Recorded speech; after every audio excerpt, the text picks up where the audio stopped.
नमस्कार। यो हो समाचारमा स्वागत छ। म कुलचन्द्र विष्ट। म मेनुका श्रेष्ठ। सुरुमा अहिलेसम्मका प्रमुख समाचार।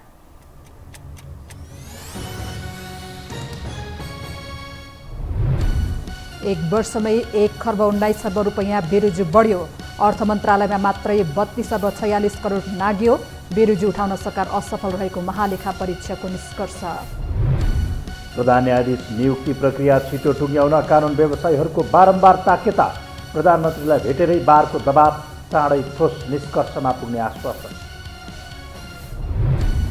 काठमाडौँ महानगर र सङ्घीय सरकार बीचको टकराव चुलिदो। महानगर प्रमुख हरेक दिन सरकार विरुद्ध खनिँदै अराजकता निम्ताउने प्रयत्न नगर्न चेतावनीपूर्ण सरकारको प्रतिप्रश्न। उद्योग वाणिज्य महासङ्घको वरिष्ठ उपाध्यक्षमा आपसी सहमतिसँगै अञ्जन श्रेष्ठ निर्वाचित। व्यवसायको हकहितमा काम गर्ने प्रतिक्रिया। उपाध्यक्षमा वैद्य, ढकाल र श्रेष्ठ विजय। र अमेरिकी पूर्व राष्ट्रपति ट्रम्पद्वारा आफ्ना पूर्व वकिल विरुद्ध मुद्दा दायर। आफ्नो बारेमा अफवाह फैलाएको आरोप। 50 करोड डलर क्षतिपूर्तिको माग।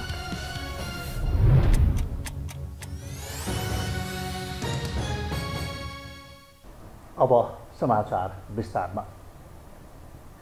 सरकारी संरचनाहरूले कानुन उल्लङ्घन गर्दै खर्च गर्ने र आम्दानी नउठाएपछि 1 वर्षमै 1 खर्ब 19 अर्ब रुपैयाँ बेरोजु बढेको छ।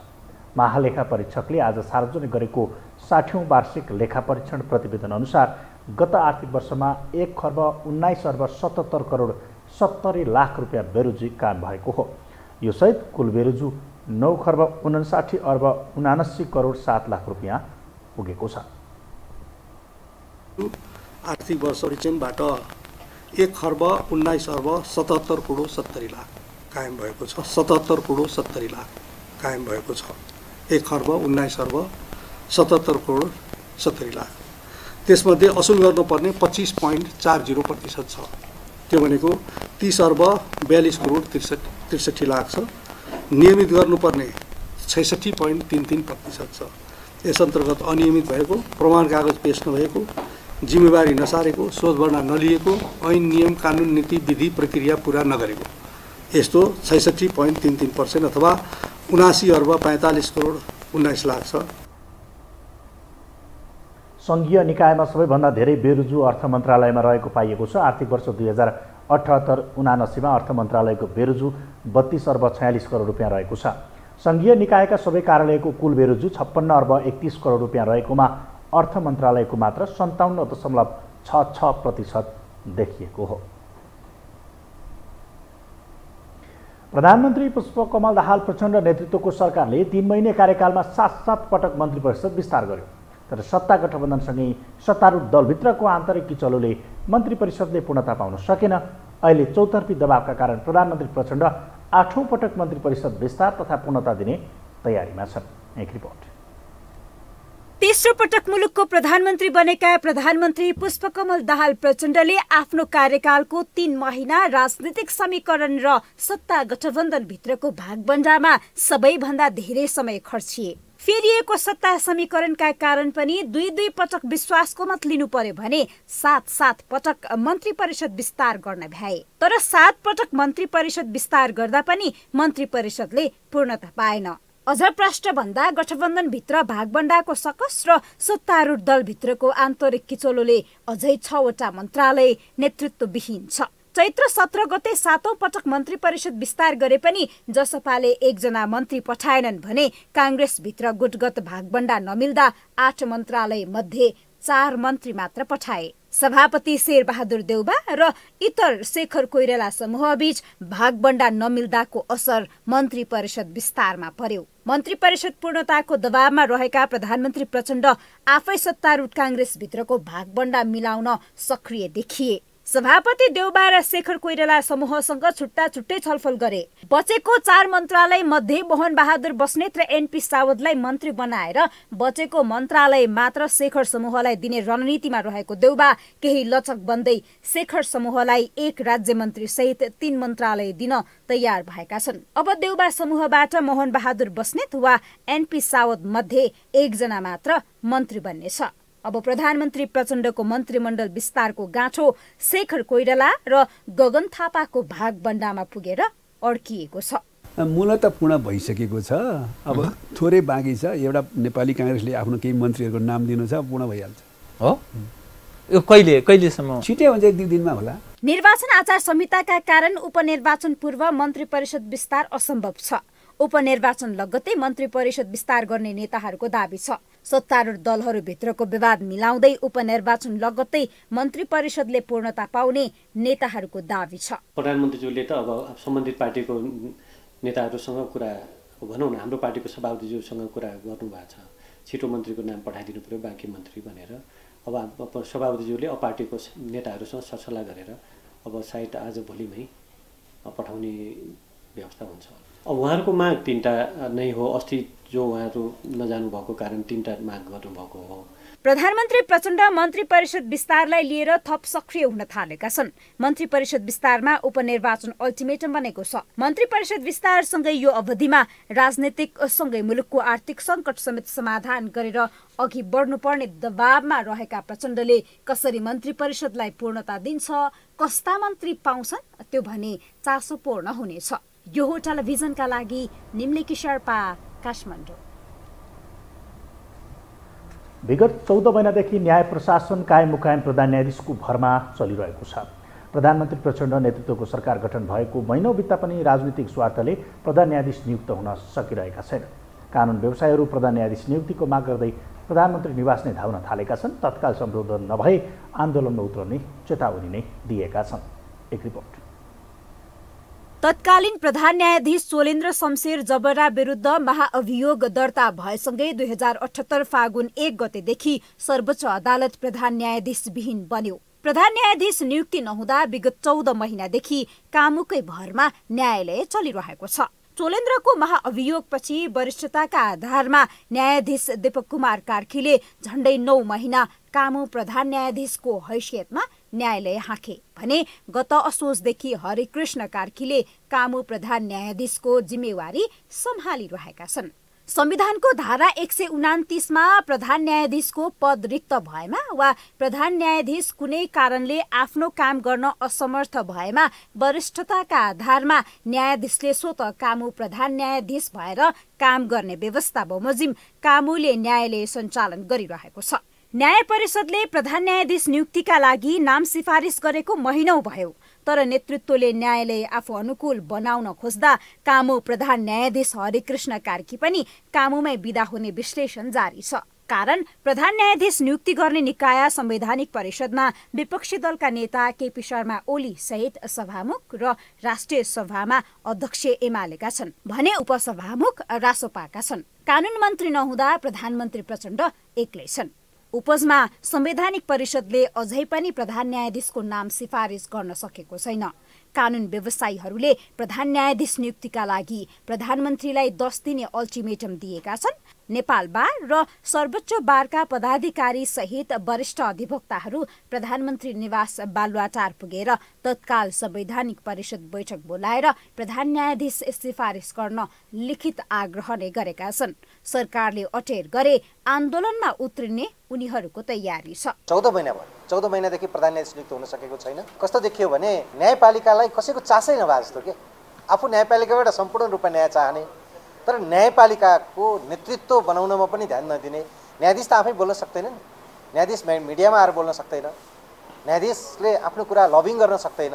नेपाल बार एसोसिएसन न्यायपालिकाको पहरेदार भएको हैसियतले हामीले आजको भेट चाहिँ वास्तवमा यो पहरेदारी गर्नै आएको हो। स्वतन्त्र न्यायपालिका राजनीतिकरणको चपेटामा छ। राजनीतिक दाउपेचको आवेग न्यायालयमा आएर निरन्तर ठोकिन थालेपछि कैयन राजनीतिक मुद्दा समेत न्यायालयले नै निकास दिने स्थिति पैदा भएपछि न्यायालयलाई पङ्गु बनाइएको छ।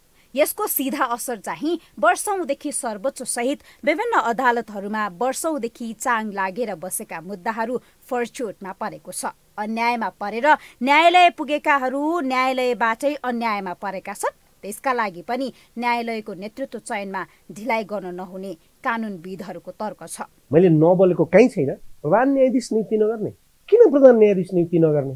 अहिलेको प्रधान न्यायाधीशलाई अहिलेको सरकारले आफ्नो राजनीतिक स्वार्थ पूरा गर्दैन भन्ने ठान्छ। अब जनताको आस्थाको केन्द्रमा जनताले विश्वास नगरेपछि जनताले अदालत मार्फत आफ्ना कन्फ्लिक्ट र आफ्ना चासोहरू व्यक्त गर्दैन र भयानक एउटा अराजक आन्दोलनतिर मोडिन सक्छ।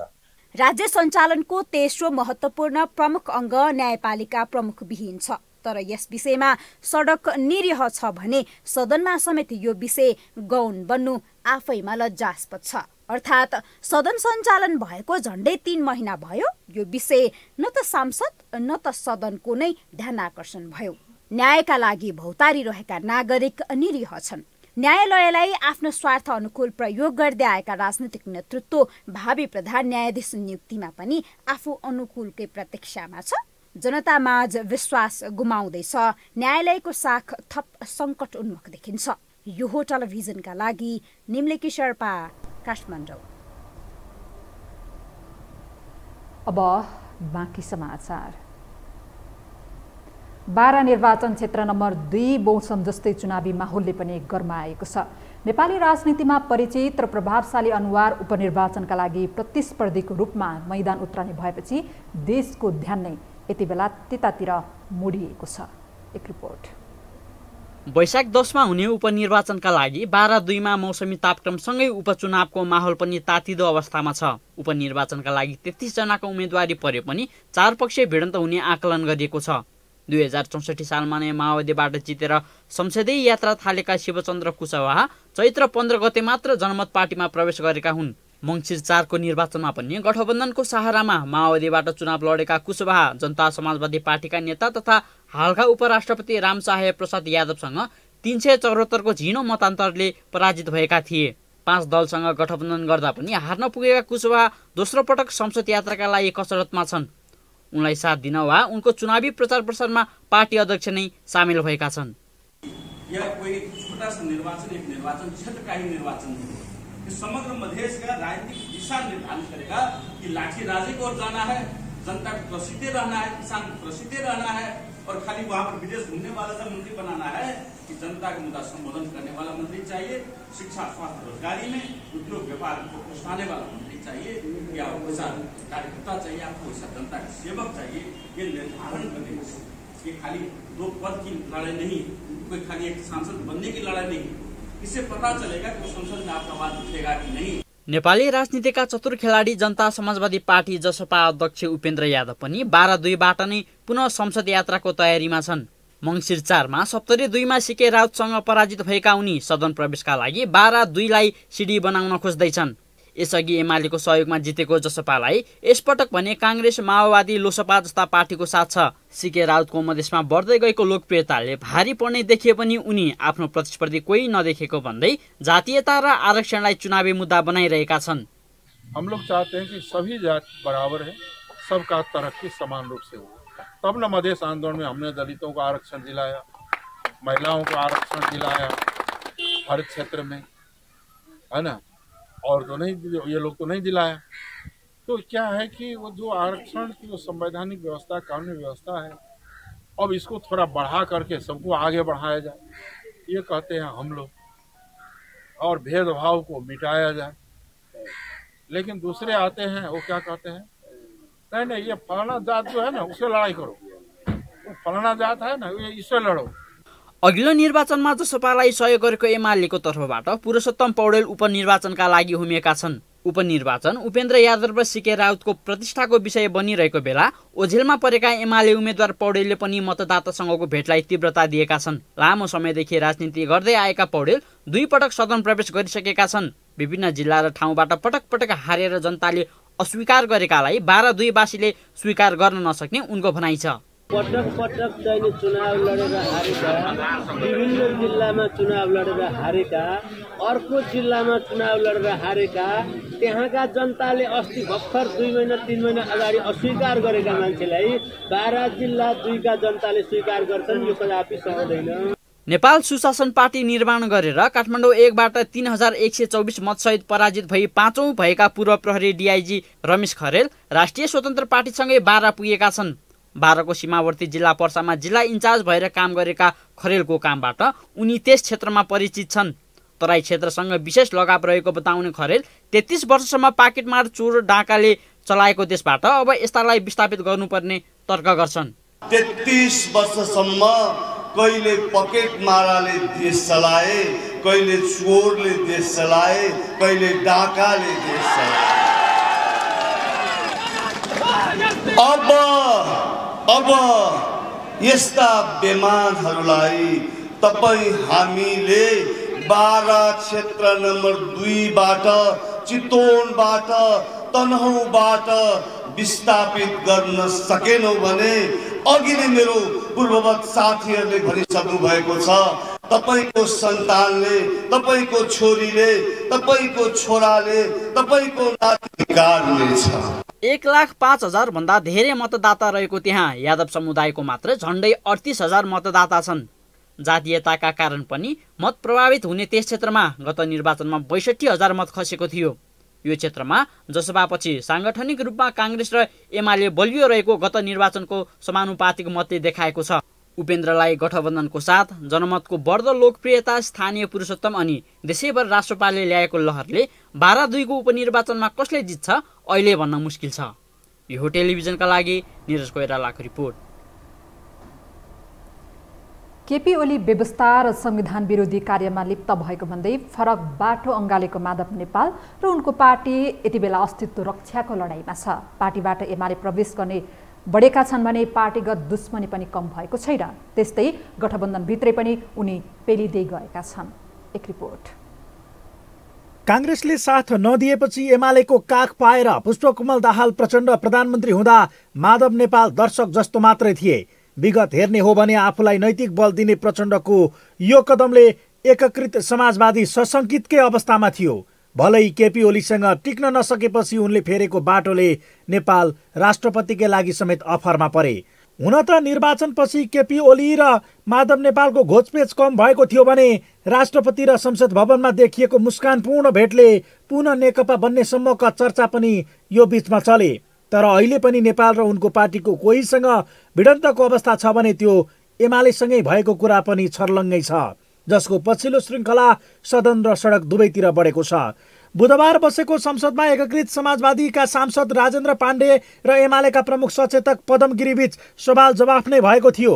पाण्डेले नेपालीलाई नक्कली भुटानी शरणार्थी बनाएर ठगी गर्ने घटनामा पूर्व गृहमन्त्री एमाले नेता रामबहादुर थापा बादल र उनका सुरक्षा सल्लाहकार इन्द्रजित राई, एमाले नेता टोपबहादुर रायमाझी र उनका छोरा सन्दीप रायमाझीको समेत नाम आएको भन्दै अपराधीलाई कारवाही गर्नुपर्ने बताएपछि एमाले प्रमुख सचेतक गिरीले आपत्ति जनाएका थिए। अपराध, जघन्य अपराधपूर्ण जो काम भएको छन्, यी सबै अपराधीहरूलाई कडाइका साथ कारवाही गर्ने गरी सरकारले यो तत्काल छानबिन गरोस्। मान्यज्यूले सदनमा आफ्ना विचार राख्ने सन्दर्भमा यही सदनको अर्को प्रतिनिधि सभाको सदस्य माननीयलाई अपराधी भनेर बोल्ने काम गर्नुभएको छ। यो हाम्रो संसदमा विद्यमान नियमावलीको बिल्कुलै मर्म विपरीत छ र बोल्न नपाइने गरी जुन ढङ्गले उहाँले यस्तो अभिव्यक्ति राख्नु भएको छ, यसले संसदीय मर्यादा कायम हुन सक्दैन। मैले अपराधीहरूलाई कारवाही गरियोस् भनेर भनेको छु, सांसद फलानालाई कारवाही गरियोस् भनेको छैन। अपराधी छन् भने सांसद पनि कारवाहीमा पर्नुपर्छ, मेरो भनाइ यति मात्रै हो। यता बुधबार नै सुनसरीको इनरुवामा रहेका समाजवादीका अध्यक्ष नेपालले एमाले संसद विघटन गर्ने दाउमा रहेको अर्को आक्षेप लगाए। मन र विचार मिल्नेहरूसँग एकताका लागि छलफल गर्ने, तर ओलीसँग भने एकताको सम्भावना नरहेको समेत उनले बताएका थिए। उनको जवाफ पनि एमाले नेता योगेश भट्टराईले सोही दिन दिए। नेपालको बोलीप्रति आपत्ति जनाएका भट्टराईले यसलाई शङ्कास्पद भएको भन्दै प्रतिपक्षमा भएको पार्टीले कसरी संसद विघटन गर्छ भनेर प्रति प्रश्न नै गरे, जहाँ नेपाल होसमा छन् कि छैनन् भन्ने टिप्पणी समेत भट्टराईले गरेका थिए। मैले बुझेको माधव नेपाल कुनै त्यस्तो नचाहिँदो चिज सेवन गर्नुहुन्न, उहाँले मद्यपान धुम्रपानबाट अलिकति टाढा रहेको भन्ने नै मैले बुझ्छु माधव नेपाललाई। तर आजको उहाँको बोली हेर्दा अलिक शङ्कास्पद छ क्या। उहाँले आफू दुरुस्त भएर त्यो बोलेको जस्तो लाग्दैन। जुन पार्टी अपोजिसनमा छ त्यो पार्टीले कसरी संसद विघटन गर्छ? सडक र सदनमा भएको दुई पार्टीको नेताको यो सवाल जवाफले उनीहरूको सम्बन्ध प्रष्ट पारेको छ भने गठबन्धनमा पनि एकीकृत समाजवादी पेलानमा छ। पहिलो गठबन्धन ताका नै आफूहरूलाई दबावमा राख्न खोजिएको उनीहरूको पुरानै टिप्पणीका बीच यो पटक पनि 3 मन्त्रालय मागेकोमा 2वटामै चित्त बुझाएको छ। अर्कातर्फ नेपाल आलो पालो प्रधानमन्त्री बन्ने सहमति भएको विषयमा समेत माओवादी नेताहरूले नै खण्डन गर्न थालेका छन्। उनीहरूका अनुसार 3 वर्ष प्रचण्ड प्रधानमन्त्री हुनेछन् भने 2 वर्ष देउवा नेतृत्वमा जानेछन्। आलो पालो सरकार भनेका छौँ, हामीले यो घोषित रूपमै कुरा गरेका छौँ। त्यसैले पहिलो चरणको सरकारको नेतृत्व प्रचण्डले गर्नुहुन्छ, गरिरहनु भएकै छ। त्यस पछाडि शेरबहादुर देउवाको नेतृत्वमा सरकार बन्छ, त्यो कुरा भनिएको। यही बीचमा अध्यक्ष नेपालको कार्यशैलीमाथि प्रश्न उठाउँदै शीर्ष नेताहरू पार्टीबाट अलग हुन थालेका छन्। शनिबार मात्रै अध्यक्ष नेपाल र सम्मानित नेता झलनाथ खनालपछि तेस्रो वरियतामा रहेका नेता मुकुन्द न्यौपानेले पार्टी परित्याग गरे भने ललितपुर जिल्ला सचिव सुदर्शन मिश्र सहित दर्जनौं जिल्ला तहका नेता कार्यकर्ता पनि एमालेमै फर्किएका छन्। यता पार्टीमा अध्यक्ष नेपालसँग मतभेद बढेसँगै नेता खनालको बेग्लै गुटले आकार लिन थालेको छ, जसले समाजवादीको हैसियत मात्र प्रष्ट भएको छैन, भोगिरहेको सङ्कट पनि छर्लङ्ग बनेको छ। त्यसलाई व्यवस्थापन गर्दै अघि बढ्न नेपालका लागि कम चुनौतीपूर्ण छैन। यो हो टेलिभिजनका लागि कुलचन्द्र विष्ट, काठमाडौँ। हामीसँग समाचार बाँकी नै छन्, अहिलेलाई विश्राम।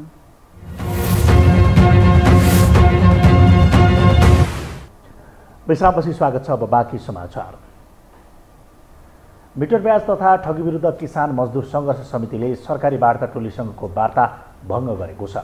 आज गृह मन्त्रालयमा भएको अन्तिम एवं निर्णायक वार्तापछि सरकारी वार्ता टोलीले आफ्ना मागहरू सम्बोधन नगरेको भन्दै सरकारले बनाएको वार्ता टोलीसँगको वार्ता भङ्ग गरेको हो। सहमति नजुटेपछि अब मिटर ब्याज तथा ठगी विरुद्ध किसान मजदुर सङ्घर्ष समितिले आन्दोलनलाई निरन्तरता दिने भएको छ। 5 दिनसम्म भएको वार्तामा सरकारी वार्ता टोलीले पुरानै कुराहरू दोहोर्याएको भन्दै त्यसलाई स्वीकार गर्न नसकेर वार्ता भङ्ग गर्नु परेको मिटर ब्याज तथा ठगी विरुद्ध किसान मजदुर सङ्घर्ष समितिका प्रवक्ता निर्ग नवीनले बताउनु भयो। औपचारिक वार्ता टोलीसँग हामी 5 दिन वार्ता बस्यौँ। एक दिन गृहमन्त्रीज्यू सहितको वार्ता र अरू दिन चाहिँ 4औं दिन चाहिँ गृह मन्त्रालयका वार्ता टोलीका सदस्यहरूसँग बस्यौँ। उहाँहरू 6 बुँदेप्रति पोजिटिभ हुनु भएन र आज हामीले 5औं दिनको वार्तासम्म पनि राज्यको वार्ता टोलीले त्यही कुरा दोहोऱ्याइराखेको भएका कारणले आजदेखि सरकारले बनाएको वार्ता टोलीसँग वार्ता नगर्ने, अब योभन्दा अगाडि विषयवस्तु गएन भन्ने विषय राखेर वार्ता टोलीलाई जानकारी दिएर आजदेखि वार्ता भङ्ग गरेका छौँ हामी। प्रवक्ता नवीनले सङ्घर्ष समितिले राखेका 6 बुँदे मागमा सरकारी पक्षले कुनै वास्ता नगरेको आरोप लगाउनु भयो। काठमाडौँ महानगरपालिका र सङ्घीय सरकारबीचको टकराव अझै बढ्ने सङ्केत देखिएको छ। आवश्यक सहयोग नगरेको भन्दै महानगरपालिका प्रमुख बालेन एकपछि अर्को गरी सङ्घीय सरकार विरुद्ध खनिन थालेपछि टकराव अझै बढ्ने सङ्केत देखिन थालेको हो। एक रिपोर्ट। काठमाडौँ महानगरपालिकाले सिंहदरबारको फोहोर नउठाएको बिहिबार ठ्याक्कै 5 दिन बित्यो। फोहोर उठाउने सुरसार छैन, बरु 5 दिनको अवधिमा केन्द्रीय सरकार र स्थानीय सरकारबीच वाकयुद्ध चलिरहेको छ। 6 दिन अघि बालेन शाहले सिंहदरबारको फोहोर नउठाउने घोषणा मात्रै गरेनन्, यस्तै अवस्था रहे नेताहरूलाई सिसडोलमा लगेर डम गरिने उद्घोष गरे। बालेनको रुखो शब्दयुक्त कडा धम्कीले सङ्घीय सरकार क्रुद्ध बन्यो। बालेन शाहलाई सिंहदरबारमै बोलाएर प्रधानमन्त्रीले कफी मिटिङ गरे, सम्झाइ बुझाइ गरे, तर अट्टेरी गरेपछि मन्त्री परिषदको निर्णयबाटै बालेन शाहलाई जिम्मेवारी बोध गर्न सचेत पत्र थमायो, त्यसलाई पनि लत्याइदिए। बरु सरकारले अझै समन्वय नगरेको भन्दै सचेत पत्रलाई धोती लगाउँदै बालेन शाहले काठमाडौँको सभ्यता नजगाउने भए राजधानी नै सार्न सुझाव दिए। उनले भनेका छन् कि काठमाडौँको हितमा काम गर्नुहोस् कि सिंहदरबार अरू पालिकामा सार्नुहोस्, हामी काठमाडौँवासीलाई कुनै आपत्ति छैन। सिंहदरबार सार्नुहोस् कि राजधानी सार्नुहोस्, हामीलाई हाम्रो सम्पदा, संस्कृति, कला, सभ्यता चाहिन्छ, राजनीति होइन। उनको स्टाटसमा 10,000औं प्रतिक्रिया छन् जुन बालेनको अभिव्यक्तिमाथि समर्थन गरिएका छन्। बालेनको स्टाटस आएको केही घण्टा नबित्दै सरकारको प्रवक्ता रेखा शर्माले बालेन शाहले अराजकता निम्त्याउन खोजेका हुन् भन्दै चेतावनीपूर्ण प्रतिप्रश्न गरेकी छन्। कुनै विषय छन् भने हैन सङ्घीय सरकारले सहजीकरण गरेर टुङ्ग्याउनु पर्ने विषयमा त छलफलबाट हुनु पर्यो, अगाडि जानु पर्यो। त्यसरी अगाडि छलफल गर्दै गर्दाखेरिमा सरकारका सम्बन्धित निकायहरू छन्, ती निकायहरू छलफल गरेर टुङ्ग्याउने विषयहरू हो। तर अब त्यो विषय टुङ्गिएन, उहाँले भनेको विषय टुङ्गिएन भन्ने अर्थमा यो जनताको स्वास्थ्यमाथि खेलवाड गर्न त पाइँदैन नि त, त्यो गर्न हुँदैन। उहाँले पनि अब एउटा काठमाडौँ महानगरपालिकाको मेयर जस्तो मान्छेले संविधान बुझ्नु भएन, कानुन बुझ्नु भएन, सरकारी सञ्चालन ऐन बुझ्नु भएन भन्न हामी सक्दैनौँ। त्यो उहाँले बुझ्नु भएको छ, बुझ्नुपर्छ र त्यसको दृढतापूर्वक कार्यान्वयन पनि गर्नुपर्छ भन्ने कुरा नै हाम्रो कुरा हो। मन्त्री परिषदको सचेत पत्र हातमा परिसकेपछि पनि बालेन शाह नरोकिनुको अर्थ उनी केन्द्र सरकारसँग जुत्नै खोजिरहेका छन्। काठमाडौँ महानगरको मूल्य मान्यता र आवश्यकतालाई व्यवस्था गरी केन्द्रीय सरकार अघि बढेपछि बालेन शाह रुष्ट बनेको बुझ्न गाह्रो छैन। नदी संरक्षणदेखि सरकारी जग्गाको संरक्षण जस्ता काममा सुरुवाती दिनदेखि नै आक्रामक रूपमा लागेका शाहलाई केन्द्र सरकारले सहयोग नगरेको आभास भएको छ, जसले महानगर एकपछि अर्को गर्दै आफ्नो निर्णयबाट पछि हट्नु परेको छ। विशेष गरी गृह मन्त्रालयले महानगरलाई अभियानमा साथ नदी प्रहरीलाई रिजर्भ राखेकोमा बालेन शाहको आपत्ति छ। यता गृहमन्त्री नारायण काजी श्रेष्ठले समन्वय नै गर्ने भए कानुनी प्रक्रिया अनुसार अघि बढ्न समेत महानगरलाई आग्रह गरेका छन्। हैन, उनीहरूको साँच्चै पीडितहरूको वैकल्पिक रणनीतिक दीर्घकालीन के हुन्छ, तात्कालिक के हुन्छ, एउटा राज्यले एउटा सरकारले त त्यो कुरा चाहिँ बुझेर नै स्टेप चाल्नु पर्यो।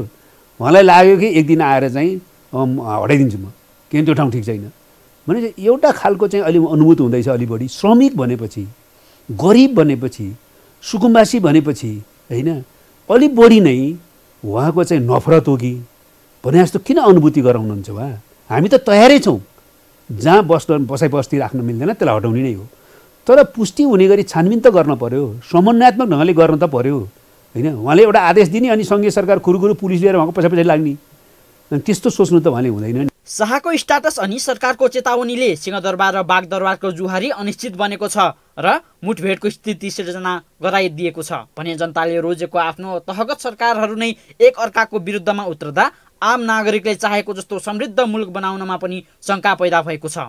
यो हो टेलिभिजनका लागि निरज कोइराला, काठमाडौँ। शिक्षा विज्ञान तथा प्रविधि मन्त्री अशोक कुमार राईले नेपाल विश्वविद्यालय विधेयक 2079लाई पारित गर्नुपर्ने बताउनु भएको छ। मन्त्री राईले विधेयकबाट सरकारपछि नहट्ने स्पष्ट पार्नुभयो। उहाँले नेपाल विश्वविद्यालय छुट्टै इकाइको रूपमा मात्रै नरहेर समग्र शैक्षिक परिस्थिति र परिवेश मिलाएर अगाडि बढाउनु पर्ने बताउनु भयो। उहाँले विधेयक अगाडि बढाउँदा कार्यान्वयन हुने गरी गर्नुपर्ने बताउनु भयो। आगामी दिनमा कुनै त्रुटि र कमी नहुने गरी विधेयकलाई अगाडि बढाउनु पर्नेमा मन्त्री राईको जोड छ। र यो एउटा नेपाल विश्वविद्यालय भन्ने छुट्टै इकाइ को रूपमा मात्रै यसलाई चाहिँ नि नहेरेर समग्र हाम्रो शैक्षिक परिस्थिति परिवेश अझै युजिसीसँग पनि मिलाएर यो चिजलाई चाहिँ हामीले अगाडि बढाउनुपर्छ। अगाडि बढाउनु नै पर्छ, त्यसमा हामीले पनि गर्न हुँदैन। तर यसलाई हामीले अगाडि बढाउँदा यो ऐन बनाउँदाखेरि यो कार्यान्वयन पनि होस्, त्यसले राम्रो रिजल्ट पनि दियोस्, त्यो कुराको चाहिँ प्रत्याभूति हुने ढङ्गले हामीले काम गर्ने अनि भोलि चाहिँ फेरि अब ऐनमा यो त्रुटि भयो, यो चाहिँ कमी रह्यो भन्ने किसिमको टिप्पणी हुने अवस्था नहोस्। मन्त्री राईले नेपाल विश्वविद्यालयलाई नमुना विश्वविद्यालयका रूपमा स्थापित गर्ने गरी सोच्नुपर्ने बताउनु भयो।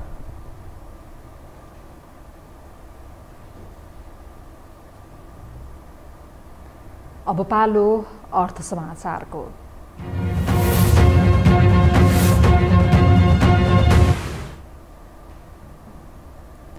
नेपाल उद्योग वाणिज्य महासङ्घको वरिष्ठ उपाध्यक्षमा अञ्जन श्रेष्ठ निर्विरोध निर्वाचित हुनु भएको छ। पहिलो चरणको निर्वाचन मार्फत परिणाम नआएपछि दोस्रो चरणको निर्वाचन तयारी हुँदै गर्दा वरिष्ठ उपाध्यक्ष निर्विरोध चयन गर्ने सहमति जुटेको हो। वरिष्ठ उपाध्यक्षमा अञ्जन श्रेष्ठ, उमेशलाल श्रेष्ठ तथा रामचन्द्र सङ्घै मध्ये पहिलो चरणको चुनावमा कुनै पनि उम्मेद्वारले 51% मत कटाउन नसकेपछि बढी मत प्राप्त गरेका अञ्जन र उमेश बीच दोस्रो चरणमा चुनावी प्रतिस्पर्धाको तयारी हुँदै गर्दा सहमति जुटेको हो। यसैगरी वस्तुगततर्फ उपाध्यक्षमा हेमराज ढकाल, जिल्ला नगरतर्फ उपाध्यक्षमा सुरकृष्ण वैद, एसोसिएटतर्फ उपाध्यक्षमा ज्योत्सना श्रेष्ठ निर्वाचित भएका छन्। वरिष्ठ उपाध्यक्ष आगामी कार्यकालका लागि स्वत अध्यक्ष बन्ने प्रावधान अनुसार महासङ्घको अध्यक्षमा चन्द्रप्रसाद ढकाल स्वत चयन हुने प्रावधान रहेको छ। वरिष्ठ उपाध्यक्षमा चयन भएसँगै श्रेष्ठले खस्किदो अर्थतन्त्र उकास्ने प्रतिक्रिया दिनुभएको छ। नेपाल भ्रमणका लागि 181 चिनिया पर्यटकहरू काठमाडौँ आइपुगेका छन्। नेपालीहरूको नयाँ वर्षको पूर्व सन्ध्यामा आज 181 जनाको समूह विमान चार्टर गरेर काठमाडौँ आइपुगेको हो। चिनिया पर्यटकहरूलाई संस्कृति, पर्यटन तथा नागरिक उड्डयन मन्त्री सुदन किराती, नेपालका लागि चिनिया राजदूत छेन सङ लगायतले त्रिभुवन अन्तर्राष्ट्रिय विमानस्थलमा पञ्चेबाजासहित स्वागत गरेका थिए। उनीहरूले करिब 7 देखि 10 दिन नेपालमा विभिन्न पर्यटकीय गन्तव्यहरूमा घुम्नेछन्। पर्यटन मन्त्री किरातीले नेपालको पर्यटन क्षेत्रमा चिनिया पर्यटक आएर ढोका खोलेको बताउनु भएको छ। त्यसको निम्ति चिनिया सरकारलाई हाम्रो तर्फबाट धन्यवाद र यो तपाईको गन्तव्य क्षेत्रको निम्ति खुल्ला गर्ने कदमले अझै नेपालको र चीनको सम्बन्ध चाहिँ धेरै नयाँ रूपले नयाँ उचाइमा स्थापित हुन्छ भन्ने मैले विश्वास गरेको छु। अब योगदानको निम्ति प्रारम्भ भएको छ र उहाँहरूको अब सबै 700 भन्दा बढी यो लटमा तपाईको आउने भन्ने छ र आज 181 जना आउनु भएको छ। मलाई लाग्छ अब ढोका खुल्यो। उहाँहरू त अब कति दिन बस्नुहुन्छ बस्नु त अब भिसा थपेर पनि बस्नु होला मन पर्यो भने। त्यस्तै नेपाल पर्यटन बोर्डका प्रमुख कार्यकारी अधिकृत डाक्टर धनञ्जय रेग्मीले नेपालको पर्यटन क्षेत्रमा चिनिया पर्यटकहरूको महत्त्वपूर्ण भूमिका रहेको बताउनु भएको छ। वर्षको अन्तिम कारोबारको दिन शेयर बजार घटेर बन्द भएको छ। साताको अन्तिम कारोबारको दिन आज शेयर बजार परिसूचक नेप्सीमा 1.48% गिरावट भएर बन्द भएको हो। मौद्रिक नीति खोकुलो बनाउँदै लैजाने राष्ट्र ब्याङ्कको सङ्केत र वैशाख 1बाट निक्षेपको ब्याज दर घटाउने ब्याङ्कर्स सङ्घको निर्णयसँगै हिजो नेप्सीमा 92.22 अङ्कको उच्च वृद्धि भएको थियो। तर आज यो वर्षको अन्तिम दिन नेप्सी पुनः घटेको छ। हामीसँग अन्तर्राष्ट्रिय र खेल समाचार बाँकी नै छन्। अहिलेलाई पुनः विश्राम।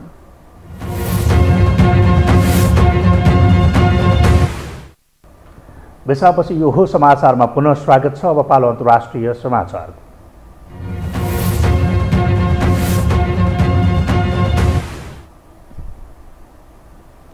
अमेरिकी पूर्व राष्ट्रपति डोनाल्ड ट्रम्पले आफ्ना पूर्व वकिल विरुद्ध मुद्दा दायर गरेका छन्। पूर्व वकिल माइकल कोहेनले आफूसँगको सम्झौता उल्लङ्घन गरेको भन्दै उनले $50 करोड क्षतिपूर्तिको माग गर्दै मुद्दा दायर गरेका हुन्।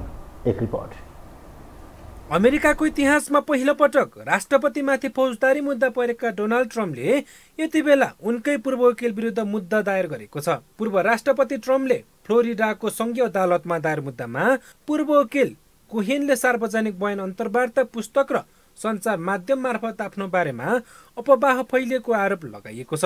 पूर्व राष्ट्रपति ट्रम्पले एक कानुन व्यवसायीका रूपमा आफूसँग जोडिन आउने ग्राहकको हितमा काम गर्नुपर्नेमा कोहेनले आफ्नो कर्तव्य उल्लङ्घन गरी व्यक्तिगत विवरण सार्वजनिक गरेको आरोप लगाइएको छ। वकिल कोहेन मार्फत अमेरिकी पोर्न स्टार स्टोर्मी ड्यानियललाई आफ्नो सम्बन्धको बारेमा चुप बस्न सन् 2016 को चुनाव अघि $1,30,000 अमेरिकी डलर दिएको सहित 34वटा मुद्दामा ट्रम्प विरुद्ध मुद्दा अदालतमा विचाराधीन अवस्थामा रहेको छ। मुद्दा परेपछि कोहेनका प्रवक्ता तथा वकिल ल्यानी डेनिसले आफूहरू विचलित नभएको बताइएको छ। कोहेनले दशकभन्दा लामो समय ट्रम्पको कानुनी सल्लाहकार भएर काम गरेका थिए। पूर्व वकिल कोहेन ट्रम्प अर्गनाइजेसनका उपाध्यक्ष पनि थिए भने उनलाई ट्रम्पका सहयोगीका रूपमा पनि चिनिन्थ्यो। तर सन् 2016 को निर्वाचनपछि उनीहरू बीचको सम्बन्धमा दरार आएको थियो। सन् 2018 मा कोहेनलाई पदको दुरुपयोग गरी व्यक्तिगत विवरण सार्वजनिक गरेको र आर्थिक अपचलन गरेको आरोपमा जरिवाना सहित 3 वर्षको जेल सजाय पनि सुनाइएको थियो। सन् 2021 मा जेलबाट छुटेपछि कोहेन ट्रम्पका कट्टर आलोचक समेत बनेको थियो। पूर्व वकिलले आफूसँगको सम्झौता उल्लङ्घन गरेको भन्दै ट्रम्पले $50 करोड क्षतिपूर्तिको माग गर्दै पुनः मुद्दा दायर गरेको छ। यो हो टेलिभिजनका लागि मिङमा शेर्पा, काठमाडौँ। अब पालो खेल समाचारको।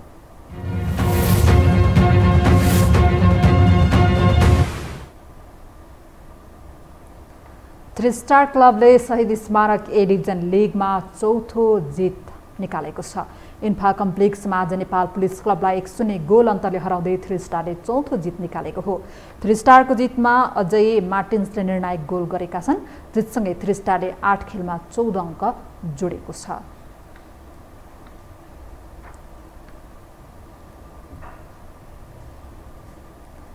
खेल समाचारसँगै हामी यो समाचारको अन्त्यमा आइपुगेका छौँ। बिदा हुनु अघि प्रमुख समाचार पुनः एकपटक।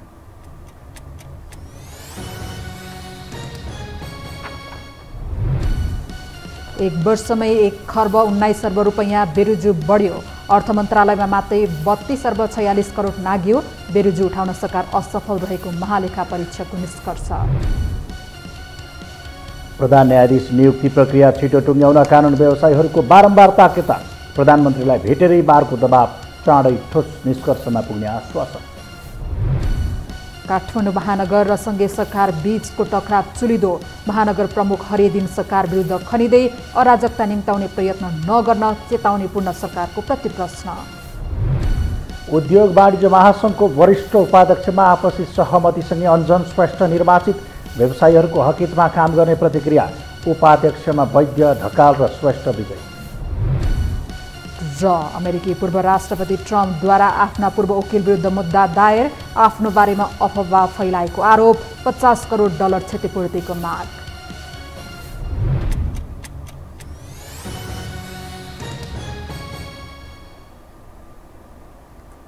हवस् त यो समाचार सकियो। समाचार बुलेटिनका साथै यो टेलिभिजनका सम्पूर्ण कार्यक्रम yohoTelevision.com, yohoखबर.com, युट्युब र फेसबुकमा पनि पढ्न र हेर्न सक्नुहुनेछ।